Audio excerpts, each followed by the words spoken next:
now would lose their jobs over it or somehow be stigmatized is just plain wrong. But it's an indication of what has happened with this Trump administration kicking off their idea of justice. I won't go through the long list of changes made yesterday by the new Attorney General, Ms. Bondi. We can address those at another time. But I want to give my colleague, all my colleagues, starting with Senator Whitehouse, an opportunity to address the issues that I've raised and their own concerns. I was glad that Senator Whitehouse raised the issue this morning about the fact that Kash Patel may turn out to be the first FBI nominee in history to have pled the Fifth Amendment to avoid criminal prosecution. But in more detail, let me recognize Sheldon. Thank you, Senator Durbin. Two quick things, one on judgment and one on candor. Some clown posted a video of Kash Patel chainsawing the heads off people who were on his enemies list in his book. You can't really blame Patel for that. The world is full of creepy people who might do things like that, except for the fact that Kash Patel himself reposted that imagery to his Truth Social account. He now owns that.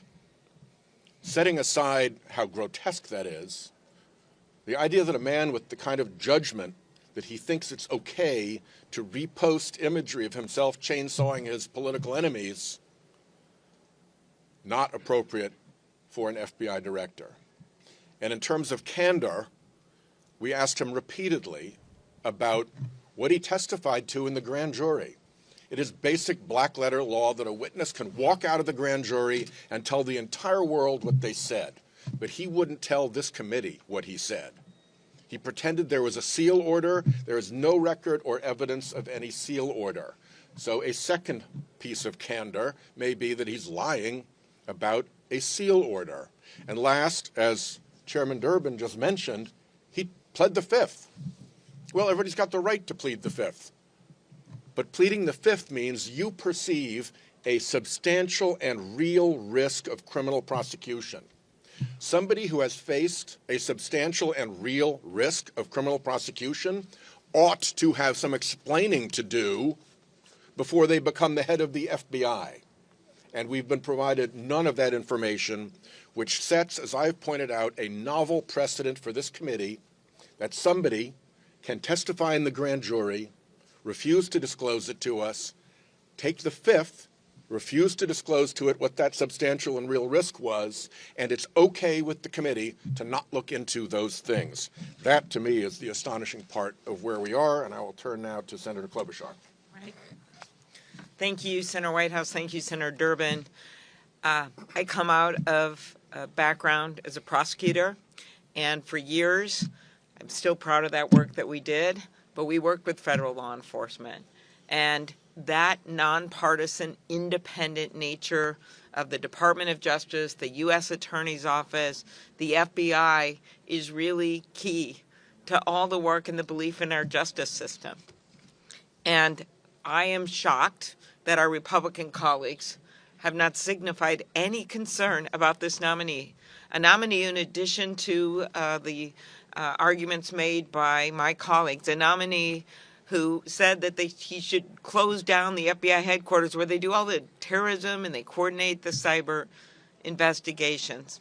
A nominee who repeatedly said, including in his hearing, that the FBI is corrupt. I pointed out to him is that during the previous director's time period, Christopher Wray, a director appointed by Donald Trump, the applications to the FBI went up threefold. To me, that shows that people view the agency with integrity. Do they agree with every prosecution ever made? Of course not. Are mistakes made? Yes. But the point is that Christopher Wray worked very hard to restore the morale and to bring that agency out into the fields to do good work. And to have an FBI nominee, think about this, who is repeatedly calling the people that he is supposed to be managing corrupt is beyond belief. At his committee hearing, Mr. Patel said all FBI employees will be protected against political retribution. We said, great, okay. Yet just hours later, the administration forced out 8 of the Bureau's most senior career, let's say that again, career public servants who serve in nonpartisan roles. One day later, an email was sent to FBI employees requesting a list of everyone who had worked on January 6 cases, quote, to determine whether any additional personnel actions are necessary, end quote. So you just get assigned to a case. You're a brand new agent, or maybe you've been there and you have a specialty working on certain types of cases. You get assigned and now you're on this list. Seems a little bit reminiscent to the list that Kash Patel has at the end of his book. This could sweep up and will sweep up agents that are just doing their jobs.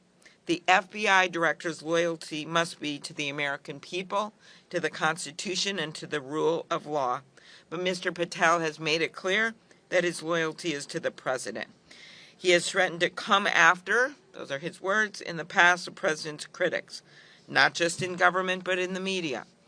In the hearing, I gave Mr. Patel an opportunity to walk back that threat. He chose not to, nor did he try to explain his so-called deep state list of former government officials, including the former Republican Attorney General appointed by Donald Trump. He has accused the heroic men and women of the Capitol Police who defended our democracy on January 6th without evidence as lying and called for them to be investigated. One by one, we went through these allegations with him at his hearing. He could deny none of them. And I look to our Republican colleagues and say, when is enough enough? FBI, fidelity, bravery, integrity. The men and women of the FBI deserve better than this nominee, and I ask our Republican colleagues to stand up and say it too. And with that, I turn it over to Mr. Christopher Coons. Thank you, Senator Klobuchar. Kash Patel has no business being the director of the FBI. He may have said some reassuring things in his confirmation hearing. I don't think so, but some of our Republican colleagues think so. But a long history of public statements of what he wrote, of what he said in interviews and at rallies and in his book showed a sharply different approach and view about the FBI.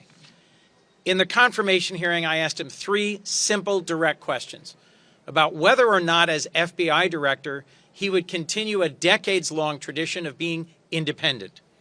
Political independence of the FBI is critical because it is the most powerful, most important federal law enforcement agency involved in investigating crimes and keeping the American people safe. I asked him if he understood who the FBI works for. And he answered, essentially, through the Department of Justice, the White House. I gave him another chance to answer not who they report to, but who they work for. And he said again, the White House. And I said, Mr. Patel, Pam Bondi, the Attorney General now, answered correctly that you work for the American people and the Constitution, not the White House. I asked if he would refuse a direct order from the president to do something inappropriate, immoral, or illegal, and he would not answer. I asked if he would follow the precedent of Director Wray and others who, when I asked the exact question, if given a direct order to do something unethical or illegal, would you resign? He declined to answer. As you've heard from my colleagues, the motto of the FBI is fidelity, bravery, and integrity. The brave men and women of the FBI, the people of law enforcement, the Capitol Police who protected us on January 6th, the men and women of law enforcement across the country who work to keep the American people safe, deserve, for a 10-year appointment, an FBI director who is a trustworthy partner, who will follow that motto and who will uphold the best traditions of the FBI. Kash Patel is not that man and does not deserve our support. Thank you. And I hand this now to Senator Mazie Hirono. Thank you. It's just awesome what's happening to both the DOJ and the FBI. You've heard us talking about how important the independence of these agencies are to the safety of our country.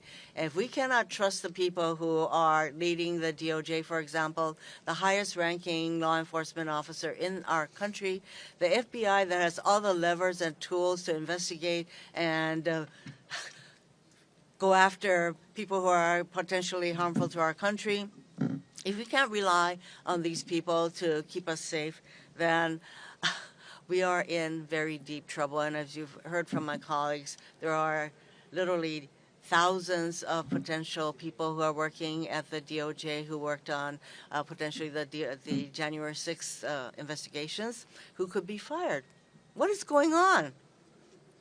I remember asking Chris Wray, the FBI is supposed to be caring about domestic terrorism and keeping us safe domestically. I asked him, how many people, lone wolves, for example, is the FBI keeping track of? And he said hundreds in every state. So I'd like to have an FBI director who cares about that as opposed to looking inward, which is exactly what the DOJ and FBI is doing. The kind of firing that's going on, we should all ask, what is going on? What is going on? These are scary times. And then to find out, they talk about, oh, we're so concerned about the FBI and the DOJ having been weaponized during the Biden years. If anybody is weaponizing these two agencies, it's the people who are about to take over. And I note that the Pam Bondi, she just created a weaponizing task force. What the heck is that? Except, once again, turning inward and looking at the people, the brave people who are working in the DOJ and FBI and looking at them saying, are you next? These are crazy times. I now turn to my colleague, Alex Padilla. Thank you, Senator Hirono. In addition to a lot of the specific concerns about Kash Patel and how he would be as an FBI director, I feel compelled to remind us of the moment that we are in right now. In the first few weeks of the second Trump administration, the chaos that has been created. We've seen efforts by the administration to unlawfully freeze federal funding, threatening payments to housing programs, Social Security, Medicare, beyond, etc. We have seen unprecedented access by the world's richest man, enabled by the richest president in history, to access the Treasury Department's databases, threatening not just payments, but putting at risk everybody in America's personal information. In times of chaos and crisis like this, the public deserves to see trusted leaders in the most important positions of our federal government. Trusted leaders who will stand up and say no to a president trying to blow through the very guardrails put in place by the Constitution. So it's in that context that makes the nomination and potential confirmation of Kash Patel even more alarming. Judgment, you've heard about that before. As we heard during the confirmation hearing, and yes, I asked about questions of his judgment in prior service. Willing to put the safety of military personnel at risk by giving false information during a hostage rescue operation. That's the kind of judgment you want at the FBI? I don't think so. Lack of preparation. When I asked him about his thoughts on what should be common sense gun safety policies and protocols, what his position was on things like universal background checks, either failed to answer, chose not to answer. Poor judgment, clear lack of preparation for the position of FBI director that oversees our background check system for a reason. When asked about his thoughts on the regulation of who in the United States of America should be able to own a machine gun, of all things. I'm not talking pistols, I'm talking machine guns here. Again, refusal to answer, lack of knowledge, lack of recognition that the FBI director oversees that very policy. Beyond concerning, beyond alarming, let alone his lack of ability or lack of willingness to serve independently. It's not just the Department of Justice, it's been the FBI specifically that has performed at its best when it serves the people, when it honors the Constitution and respects the rule of law. Clearly, Kash Patel puts that secondary to his loyalty to Donald Trump. Look, the president was elected. I'm not denying the election or the results. The president has chosen a nominee. Disappointing choice in Kash Patel. Now it's up to the Senate to either confirm this nominee or not. It's clear where Senate Democrats stand. I think my biggest question is, where are Senate Republicans going to stand at this important moment in history? Will they choose the rule of law? Will they choose the Constitution? Will they choose to stay loyal to the very oath of office they've taken and their important advice and consent role? Or will they choose loyalty to a reckless president? We will soon find out. With that, let me introduce my colleague from the state of Vermont, Senator Peter Welch. Well, I'll just sum up what I learned in the hearings with clarity. Kash Patel has a goal. It's to wreck the FBI. We are determined to do everything we can to save it. Thank you. Questions?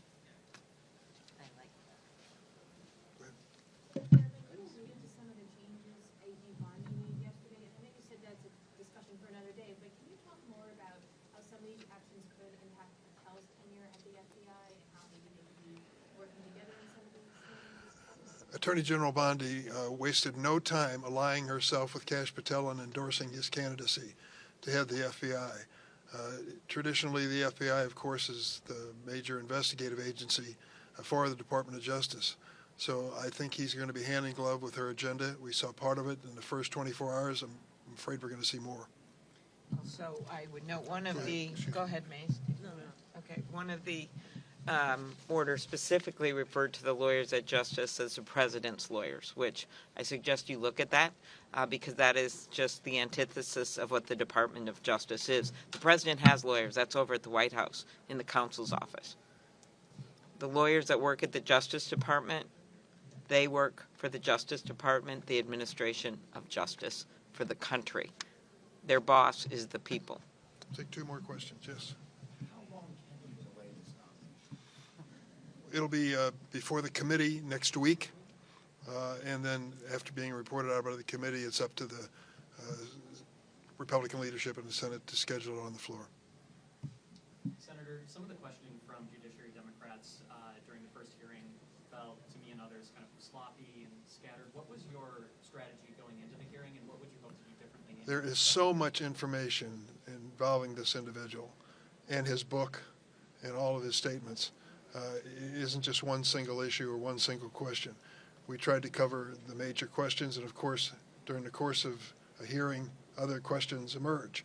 So, yes, he was a wealth of information that's troublesome in light of this appointment. Thank you all very much.